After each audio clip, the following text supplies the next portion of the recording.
जोशीमठ में दरार वाले मकान आज से गिराए जा रहे हैं। इन सभी मकानों को रेड जोन में घोषित किया गया था और रेड मार्क भी लगाए गए थे।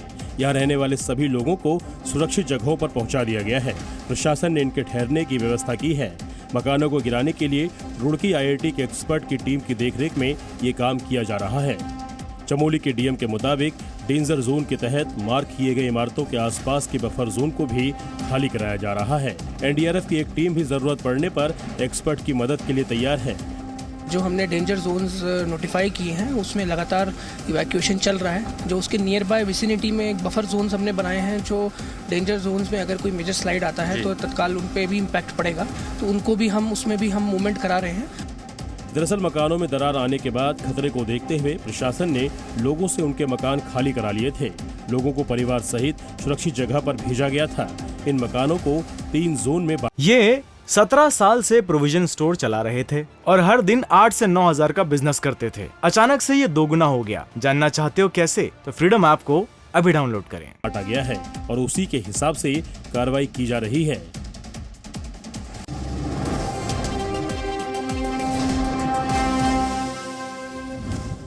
मॉस्को से गोवा आ रही रूसी एयरलाइन की फ्लाइट में कुछ भी संदिग्ध नहीं मिला। जामनगर एयरपोर्ट पर एक-एक यात्रियों के सामानों की तलाशी ली गई। रात भर सर्च ऑपरेशन चला। जामनगर के DM के मुताबिक पुलिस, बम निरोधक दस्ता और NSG कमांडो ने विमान की तलाशी ली। फ्लाइट की जांच करने के बाद धमकी की कॉल फर्जी पाई गई।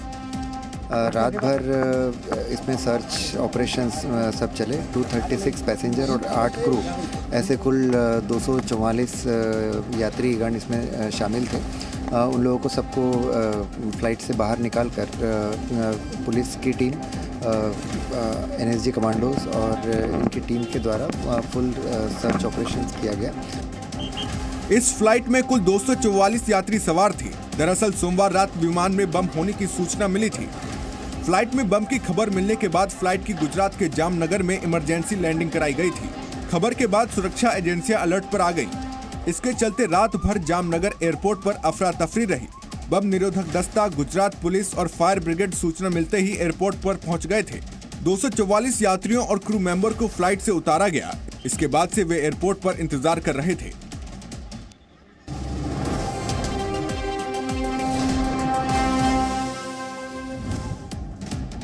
जम्मू कश्मीर में अब सुरक्षा व्यवस्था को और पुख्ता किया जाएगा। सुरक्षा एजेंसियों के मुताबिक अब किसी भी आतंकी हमले का सामना करने के लिए और उस पर तुरंत कार्रवाई के लिए जम्मू कश्मीर में सुरक्षा व्यवस्था में कुछ और बदलाव किए जाएंगे। पहला बदलाव नाकों के स्तर पर होगा। यहाँ पेट्रोलिंग और निगरानी में सहूलियत के लिए कई इलाकों में नाकों की संख्या बढ़ाई जाएगी। कश्मीर में टारगेट किलिंग की घटनाएं सामने आने के बाद अब विलेज डिफेंस कमेटी को भी हथियारों की ट्रेनिंग दी जाएगी ताकि किसी भी बुरी स्थिति में वो आतंकियों को मुंहतोड़ जवाब दे सकें।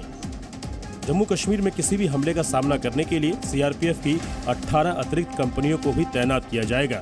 जम्मू कश्मीर में टारगेट किलिंग की घटनाएं सामने आने के बाद अब प्रशासन पूरी तरह मुस्तैद है और किसी भी हमले से पहले ही उससे निपटने की तैयारी कर रहा है।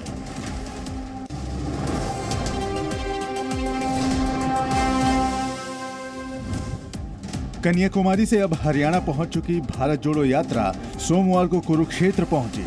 पदयात्रा करने के बाद जब राहुल ने फिर एक बार जनसभा को संबोधित किया तो उन्होंने RSS पर हमले शुरू कर दिए। अपने भाषण के दौरान राहुल ने RSS की तुलना कौरवों से कर दी। 21वीं सदी के कौरव हाफ पैंट, खाकी हाफ पैंट पहनते हैं, हाथ में लाठी लिए होते हैं और शाखा लगाते हैं।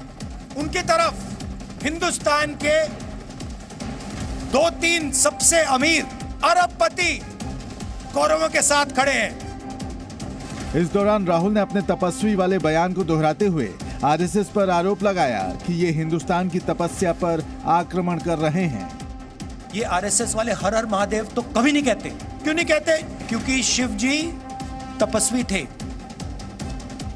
और ये हिंदुस्तान की तपस्या पे आक्रमण कर रहे हैं, इसलिए हर हर। दिल्ली समेत उत्तर भारत के कई राज्य इस वक्त ठंड की मार झेल रहे हैं। राजधानी दिल्ली में ठंड की ठिठुरन पिछले कई दिनों से बरकरार है। आज दिल्ली का न्यूनतम तापमान करीब 5 डिग्री दर्ज किया गया। वहीं यूपी के कई जिलों में भी मौसम विभाग ने ठंड का ऑरेंज अलर्ट जारी किया है। कोहरे की वजह से ट्रेनों और उड़ानों पर असर पड़ा है। आज करीब 36 ट्रेनें अपने तयशुदा वक्त से देरी से चल रही हैं। वहीं घने कोहरे से 50 डोमेस्टिक फ्लाइट देरी से रवाना हुई, 40 उड़ानें देरी से चल रही हैं। ठंड का असर पहाड़ी इलाकों पर भी देखा जा रहा है। जम्मू कश्मीर में इस वक्त भारी बर्फबारी हो रही है। हर तरफ सिर्फ बर्फ ही बर्फ दिखाई दे रही है। हिमाचल प्रदेश की हालत भी कुछ ऐसी ही है। यहाँ भी बर्फबारी का प्रकोप जारी है। अटल टनल के आसपास भी बर्फ की सफेद चादर बिछी हुई है। एक तरफ बर्फबारी लोगों के लिए मुश्किल का सबब बन गई है, वहीं मनाली में बर्फबारी के बाद सैलानियों की आमद भी बढ़ गई है। लोग भारी संख्या में बर्फबारी का लुत्फ उठाने के लिए मनाली का रुख कर रहे हैं।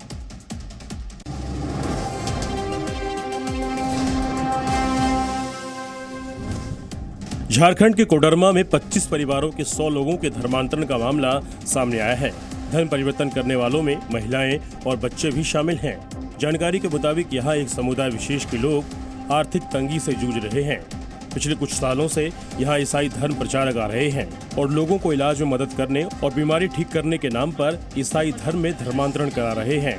जिन लोगों ने धर्मांतरण किया है उनके घरों में ईसाई धर्म से जुड़े प्रतीक चिन्ह लगे हुए हैं और वो रविवार की प्रार्थना सभा में भी शामिल हो रहे हैं। सूचना जो प्राप्त हुई है उसमें ये पता चला है कि कुछ 4-5 परिवार हैं ऐसे जिन्होंने और काफ़ी समय से लंबे समय से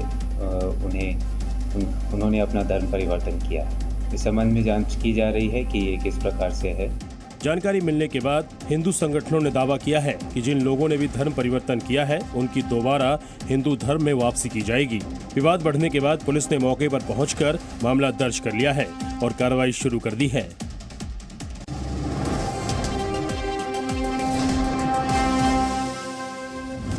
तस्करी के नए नए तरीकों ने एयरपोर्ट पर कस्टम विभाग के अधिकारियों को हैरान करके रख दिया है। इन तस्वीरों को देखिए, किस तरह से बैग में कोकेन को पैक करके रखा गया है।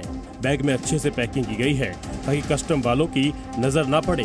मुंबई एयरपोर्ट पर जब तलाशी ली गई तो करीब 28 करोड़ की कोकेन बरामद हुई। कस्टम विभाग ने इस मामले में एक भारतीय यात्री को गिरफ्तार किया है। पकड़े गए व्यक्ति को एक दूसरे शख्स ने ड्रग्स ले जाने के लिए लालच दिया था। इनकी मुलाकात भी सोशल मीडिया पर हुई थी। ये भी पता चला है कि शख्स को हनी ट्रैप किया गया था। अब हम आपको कोलकाता एयरपोर्ट की तस्वीर दिखाते हैं। गुटखे के पैकेट में किस तरह से डॉलर को छिपा कर रखा गया था। पहली बार में तो किसी की निगाह तक नहीं पड़ी, लेकिन जब कस्टम विभाग के अधिकारियों ने तलाशी लेनी शुरू की तो सब हैरान रह गए।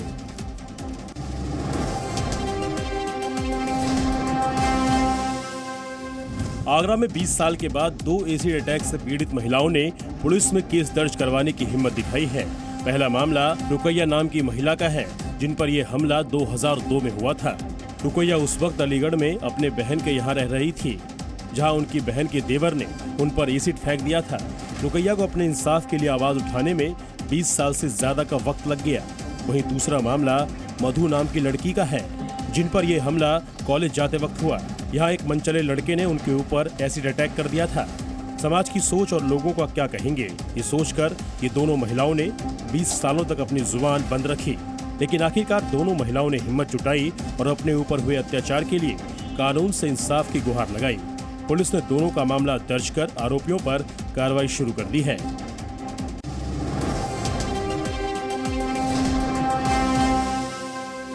भारत और श्रीलंका के बीच वनडे सीरीज का पहला मैच आज गुवाहाटी में खेला जाएगा। इस मुकाबले में टीम इंडिया के कप्तान रोहित शर्मा और विराट कोहली की वापसी हो रही है। साथ ही केएल राहुल और मोहम्मद शमी की भी टीम में वापसी हो रही है। इसी साल होने वाले वर्ल्ड कप की तैयारी के लिए ये सीरीज अहम मानी जा रही है।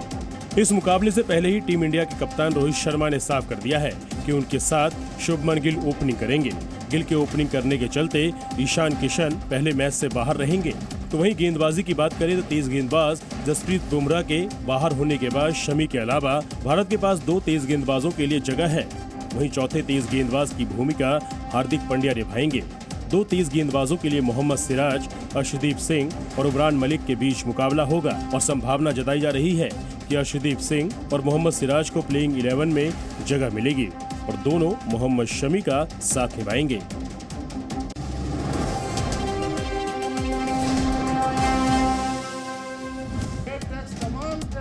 सड़कों पर लोगों की भारी भीड़ और अपनी सरकार के खिलाफ प्रदर्शन। ये तस्वीरें हैं गिलगित बाल्टिस्तान की,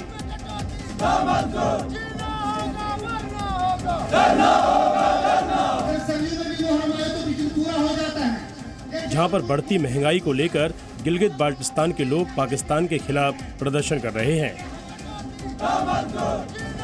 और सरकार के खिलाफ नारेबाजी कर रहे हैं। यहाँ पर सड़कों पर लोगों की उमड़ी भीड़ बताती है कि गिलगित बाल्टिस्तान में किस कदर नाराजगी है। पाकिस्तान में इन दिनों महंगाई चरम पर है। हालात ये हो गए हैं कि 1 किलो आटा खरीदने के लिए पाकिस्तान की आवाम को 150 रुपए तक देना पड़ रहा है, तो वहीं 10,000 रुपए में गैस सिलेंडर मिल रहा है। और इसी महंगाई को देखते हुए गिलगित बाल्टिस्तान में लोग प्रदर्शन कर रहे हैं। उनका कहना है कि सरकार बस टैक्स लगाई जा रही है, लेकिन जनता को कोई रियायत नहीं दे रही है।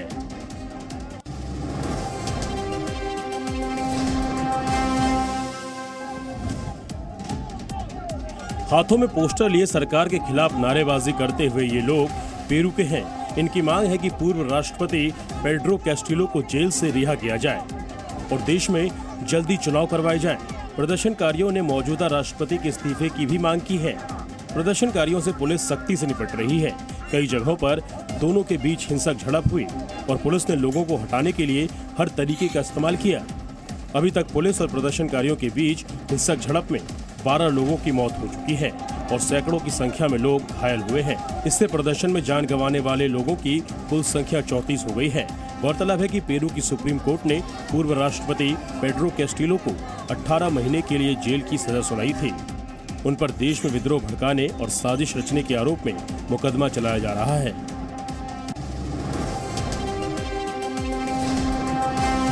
ये 17 साल से प्रोविजन स्टोर चला रहे थे और हर दिन 8 से 9 हजार का बिजनेस करते थे। अचानक से ये दोगुना हो गया। जानना चाहते हो कैसे? तो फ्रीडम ऐप को अभी डाउनलोड करें।